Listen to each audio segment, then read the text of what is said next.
Very good morning to all of you students. In this lecture, I am going to give you some very important tips for attempting the unseen passage. You know that in CTET examination, two comprehension passages are asked, one for prose and other for poem, in order to test the comprehensive ability of the students. So here we shall discuss how to attempt those passages and what kind of questions they are being asked in those paragraphs, so that you would be able to attempt those questions well in time. Now we shall discuss first of all the comprehension question. What is comprehension question? Basically, it is a question put to assess the reader's ability to read and understand a piece of writing. So, a comprehension question has a dual function. We can assess the learner's understanding of what he has read, and also we can use it as a device in order to develop the reading abilities of the students. Now basically there are three types of comprehension questions. One is called factual comprehension question, second is called inferential comprehension question, and third is called evaluative comprehension question. Now, what is factual comprehension question? It tries to find out whether the learner is able to locate the fact occurring in the paragraph. Naturally, if the learner is able to, or the reader is able to locate the fact occurring in the paragraph, only then he or she is able to understand the question and tries to find out that which part of the paragraph contains the answer. So second type is inferential comprehension question. In this comprehension question, the learner has to think beyond the answer given in the paragraph. For example, a story is given and the reader has to read the whole of the story, and after reading the story, question is asked, what is the moral of the story? So no doubt the story is given but the answer is not given in that paragraph. That type of question is called inferential comprehension question.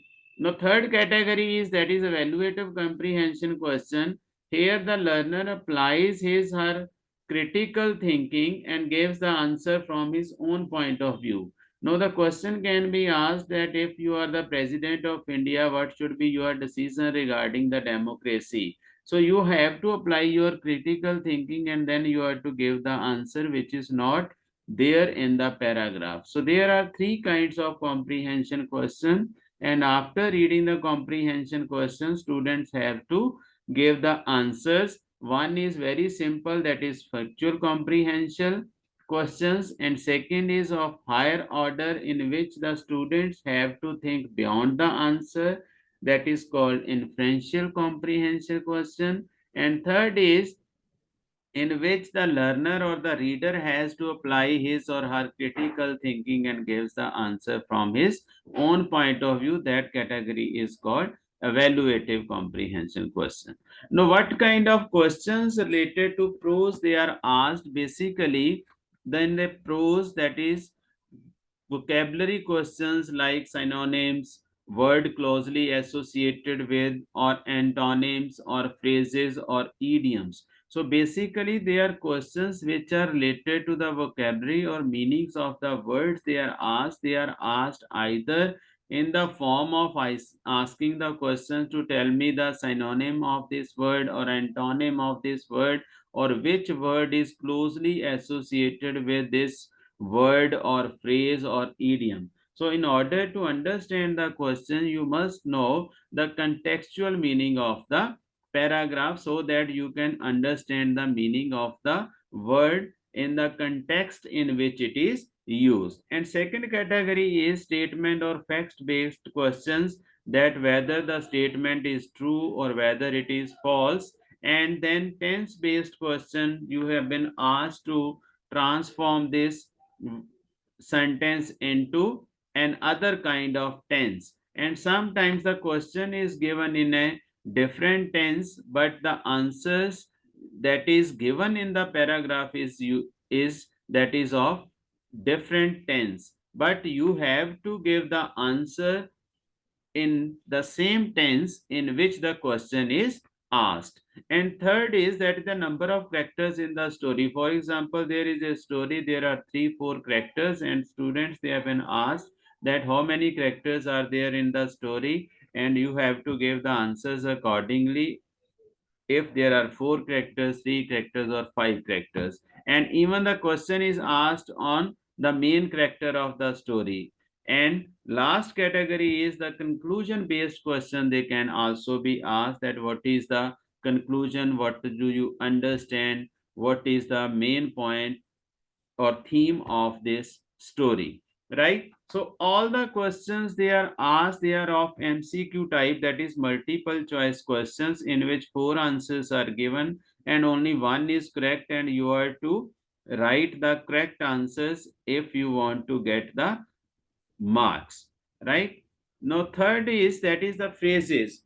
Phrases, that how the what is the meaning of the phrase and what kind of question they are asked. As I told you that meaning of the phrase can be asked, and you are asked to tell me the meaning or synonym of this phrase. But what basically phrase is basically a group of words that may contain the building blocks of a sentence, like a noun or a verb, that does not combine a subject. Basically, a sentence consists of 2 parts. One is called subject, that the one performing the action in a sentence, and a predicate which tells you that what the subject is doing. So, sentence consists of 2 parts, that is subject and predicate, but phrase is a group of words that may contain the building blocks of a sentence like noun or a verb, but that does not combine a subject or a predicate. So, and a sentence is made of phrases, but if you are to isolate a phrase within a sentence, it would not work as a complete sentence. So, if you would eliminate, if you will isolate the phrase, then it will not work as a complete sentence. So, there is a difference in the sentence and a phrase. Sentence conveys the complete sense, but phrase does not convey the complete sense. But you have to identify what kind of phrase is this and what is the contextual meaning of the phrase, so that you would be able to answer the question related to the phrase or related to the meaning of the phrase which has been asked. Now, what are the different kinds of phrases? There are different kinds of phrases or different types of phrases. One is noun phrase. Noun phrase consists of a noun and its adjective modifiers. In the sentence, the young smart student will graduate, will will graduate. So noun phrase in this sentence is the young smart student. Here student is the noun, smart and young, they are the adjective modifiers or the adjectives. So the young smart student, as it qualifies a noun, students, so the whole of the group of words make a noun phrase. Similarly, verb phrase, in this phrase, the main component is the verb. A verb phrase that consists of a verb and its modifiers. In this sentence, like my mother was walking briskly, the verb phrase is was walking briskly. So was is the helping verb, walking is the main verb, briskly is the adverb. This joins to form the verb phrase. And third is gerund phrase. Gerund is basically a verb ending with ing and that functions as a noun. So a phrase that begins with a gerund and its modifiers is called a gerund phrase. For example, in a sentence, reading books is enjoyable. So the gerund phrase is reading books. So read is a verb. We applied ing and use it as a noun or use it as a subject. So reading books here is a subject, is enjoyable. So that makes a sentence, and reading books is a gerund phrase. Then the fourth category is prepositional phrase. A prepositional phrase that begins with a preposition. So that begins with a preposition to describe the position or state of the subject of a sentence. So in this sentence, now see, the baker piped icing on the cake. So on the cake is a prepositional phrase. So there are different kinds of phrases and questions they are asked related to the meanings of the phrases, and you can also be asked to identify the phrase in this sentence. What kind of phrase is this? And you would be able to identify only if you have the knowledge of different kinds of phrases. So the main point is, in the noun phrase, the main constituent of the phrase is the noun. In the verb phrase, the main constituent is verb, and in gerund phrase, it is the gerund, and in prepositional phrase, it is the preposition that makes the prepositional phrase. Now, what are the idioms? Because the questions they are also asked on the idioms and also the meanings of the idioms. So idiom is a phrase basically that is taken as a whole and has a meaning. You would not be able to deduce from the meanings of the individual words. So idiom is again made of group of words, and when you try to deduce the meaning from the words of which it is made, you would not be able to draw the meaning. The problem is that when you try to draw the meanings from the words, it will give you some different meanings. Now, for example, the phrase is the kill two birds with one stone. So here we are not concerned with harming or killing the bird with one stone or with the stone, but the meaning here is different. That is, someone is completing two tasks at once. So idiom conveys a different meaning of from the words of which it is made, but it is always taught as a whole. So similarly, I have given you certain examples: beat around the bush. So here we are not concerned with bush or beating. Here the meaning is to avoid saying something. Similarly, hit the sack. Hit the sack means to go to the bed. Kick the bucket. Kick the bucket means to die. So here the idioms convey some different meaning from the words of which it is made, and it is always taught as a whole. And in the paragraph, if there are certain idioms which are used and the questions related to idioms, their meanings and their contextual meaning can also be asked. Know what are type of questions related to poem they are asked. Basically, questions related to poem that are asked, one is it may be asked that tell the rhyme scheme of the poem. So rhyme scheme of the poem means how the one line synchronizes or how the one line repeats with the other line. So here, if you are familiar with the rhyme schemes of the poem only, then you would be able to give the answer. I will tell you further what kind of questions are asked and how the rhyme scheme of the poem is. Find out. Now, second category is the figure of speech. Figure of speech, they are different categories which are used in the poem. It may be a metaphor, it may be a simile, it may be a conceit, it may be a imagery, or it may be irony. So different figures of speech they are used in the poem. If you have the knowledge of the those figures of speech, only then you would be able to give the answers. Then meanings of the words, phrases, or lines that can also be asked in the poem. And title of the poem, what kind of style the poem is written, what type of poem is, whether it is a ballad or it is a sonnet or it is any other kind, or what kind of symbols they are used. Such kind of questions related to the poem they are asked. Or even it may be asked that what is the theme of the poem, what is the central idea of the poem, describe these lines of the poem, and what the poet wants to describe in these lines. So such kind of questions that can be asked related to the poem, and students have to answer the questions only if they know the different figures of speech, different rhyme schemes, different kinds of words and phrases, and also different styles or the different symbols that can be used in the poem, then only then the students can give the answer. Now see the rhyme schemes of the poem. So basically a rhyme scheme is a pattern of sounds that repeats at the end of a line or sentence. Now for example, the rhyme scheme is A B A B.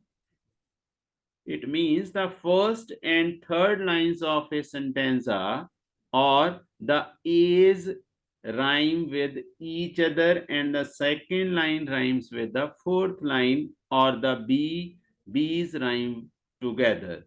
Now see that now I'm going to read these lines of the poems, and you will see here you are to focus on the pronunciation and not on the spellings of the word. Now see, two roads diverged in a yellow wood, and sorry I could not travel both, and looked down one as far as I could, to where it bent in the undergrowth.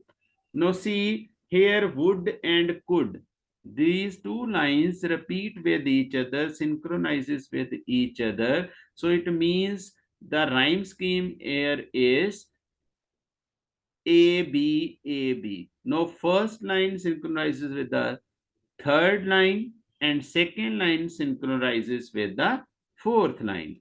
Would, could, both, growth. So both, growth, they have the same sound, they have the uh, same scheme, same pattern of sounds, and the first line and the third line have the same pattern of sound that repeats with each other. So the rhyme scheme of the poem is A B A B. Now see another category, that is in the second sentence of the poem. The rhyme scheme is A B C B. How it is? Now see, I lay in sorrow, in deep distress, my grief's proud man heard. His looks were cold, he gave me gold, but not a kindly word. So heard and word, these two lines, they have the same sound patterns. The rhyme scheme is B, and first line has different distress, that is different rhyme or different pattern of sounds. So here it will start with A, second is B. Now the third line, again there is a different category of pattern of sound, so it is noted as C, and again heard and word they are same, so that is they have the same sound pattern. So it means the rhyme scheme of the poem is A B C B. Now whenever you are to find out the rhyme scheme, first line is to be noted as A, and if it synchronizes with the second line, then it is called A, and if the second line is different, then we call it as B, and if the third line is also different, then the rhyme scheme of the poem will be A, B, C, right? So unless the first line synchronizes with the second or the third, we cannot say A or A, right? So this is basically the repetition of the same sound pattern. Which line sounds with the next one, that stands for the same rhyme scheme pattern. Now another important part is, that is the figures of speech. Now the figure of speech is a departure from the ordinary form of expression to produce a better effect. So it can be a special repetition, it can be an arrangement or omission of words with literal meaning, or a phrase with specialized meaning. So certain figures of speech, they are used in the poem, and in order to produce a better effect, that is called a figure of speech. The various figures of speech that are used in the poem are, first is simile. So basically it is a figure of speech comparing two unlike things, often introduced with the word like or as. And if you find any of the word like or as in the poem, the figure of speech used in the poem is called as simile. For example, he fights like a lion in the battlefield. So, like a lion, that is a simile. So, as slippery as an eel. So, similarly, as slippery word as is used. So, that is a simile. As wise as an owl. So, simile is used because the comparison between two unlike things is made in these sentences. So this is called simile. Now second is called metaphor.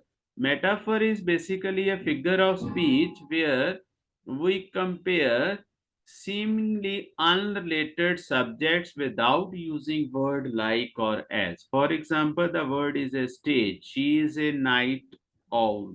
So in these two categories, this owl or stage that has been compared with the lady she and the word. So this is called a metaphor. Now alliteration.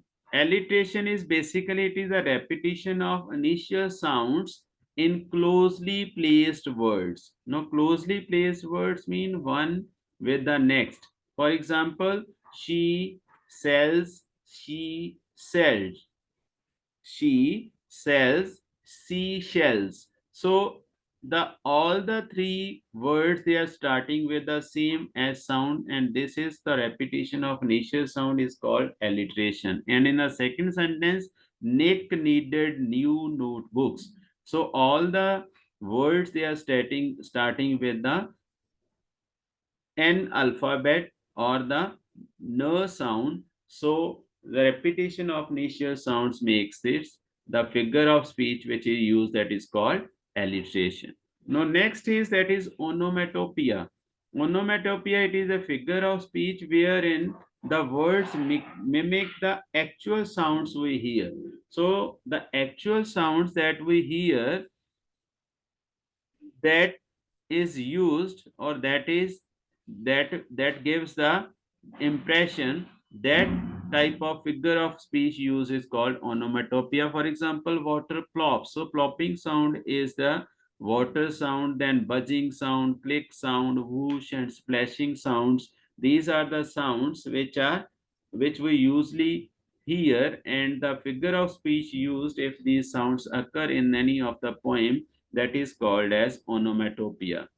Now next is that is personification. Personification is that is a figure of speech in which human characteristics are attributed to non-human or inanimate things. For example, the wind howled in the night.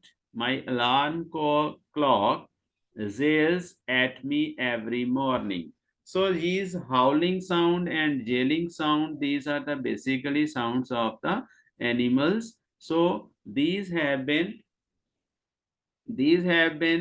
uh, attributed to the human characteristics. That type of figure of speech is called personification. Then next is that is hyperbole. Hyperbole is a figure of speech in which exaggeration is used for emphasis or effect. For example, I could do this forever.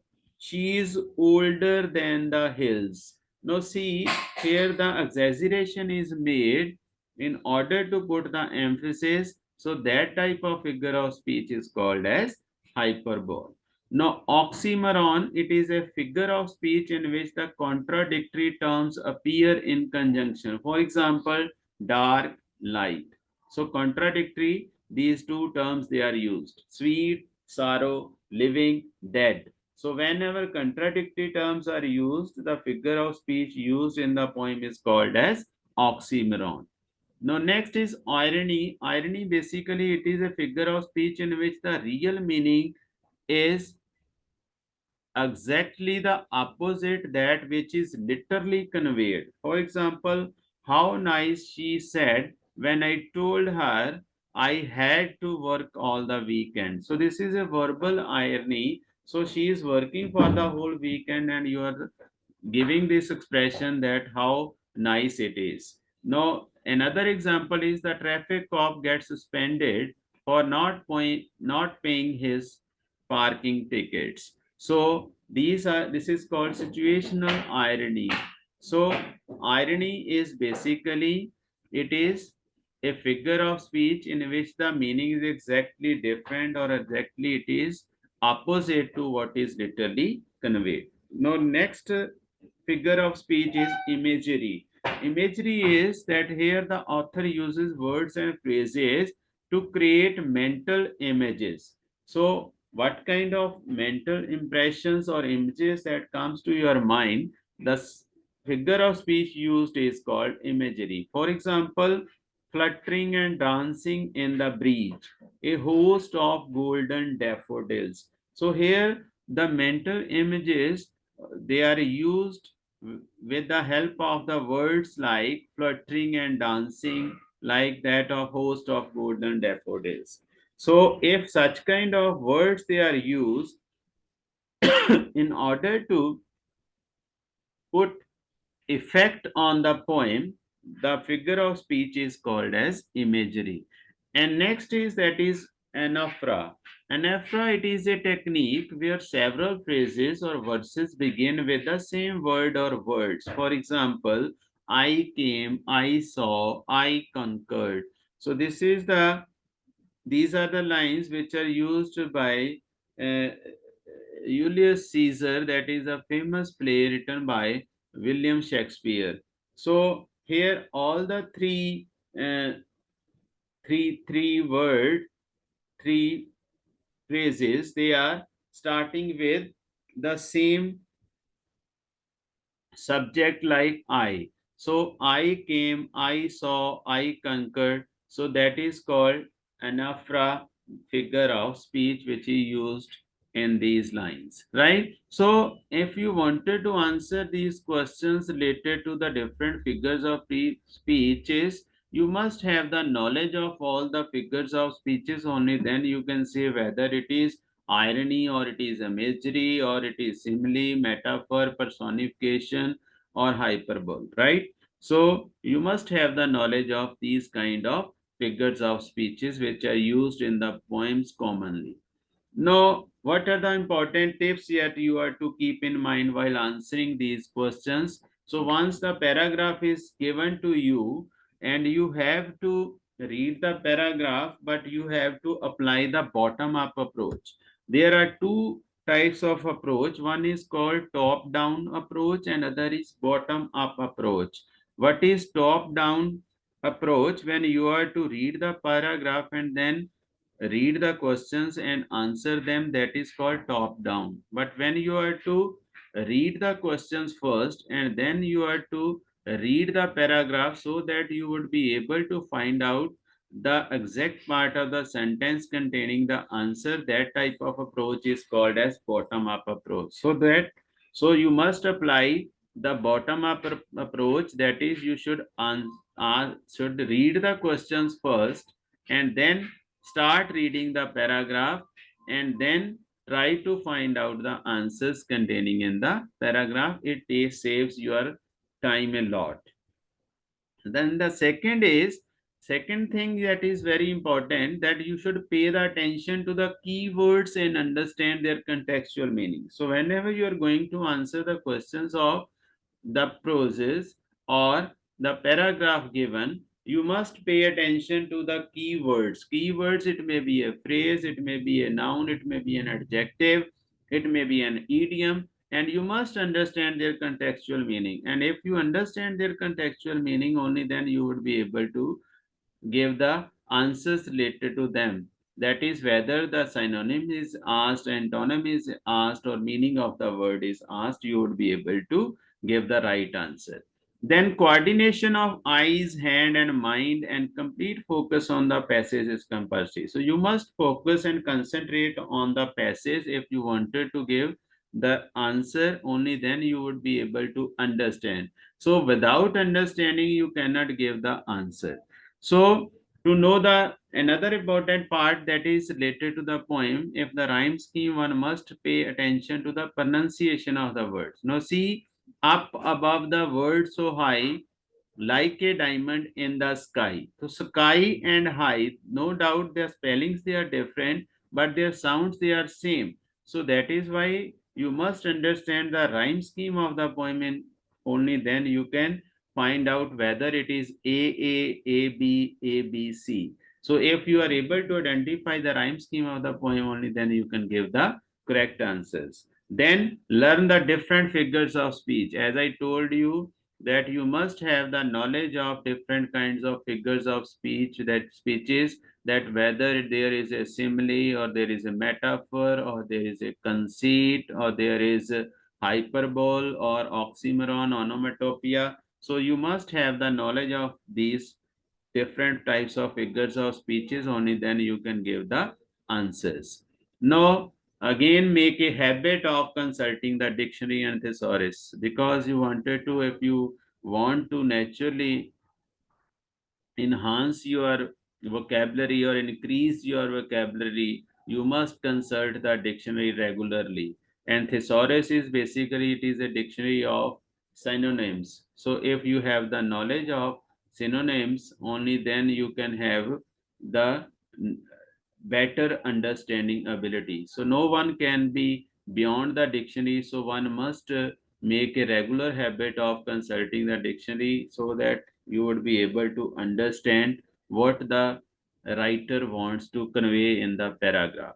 Then read the English newspapers, storybooks, novels, magazines, NCRT prescribed textbooks from 6th onward, and listen to the news daily for increasing your vocabulary. So if you actually want to increase your vocabulary, if you have the sufficient knowledge of words, only then you would be able, not only the knowledge of word, you must have the knowledge of idioms, you must have the knowledge of phrases. So only then you would be able to give the answers of the questions related to synonyms, meanings of the word, or the idioms that are asked. So in order to give the answers of grammar questions, for example, it may be of a transformation of tenses, or it may be a transformation of a sentence from one category to another. You must read or buy this book, that is High School English Grammar. This is written by Wren and Martin, or any 8th or ninth class English grammar book prescribed by the NCRT. That is very essential, so that you would be able to have the knowledge of different parts of speech, knowledge of the tenses, change of voice, change of narration, rules, subject, verb, agreement. So all these will be helpful in order to give the answers of the questions asked in the paragraph clearly. So these are the important tips. If you have the knowledge of these tips, only then you would be able to answer those paragraphs correctly and well in time. So thanks for being attentive. Thanks. Thank you very much.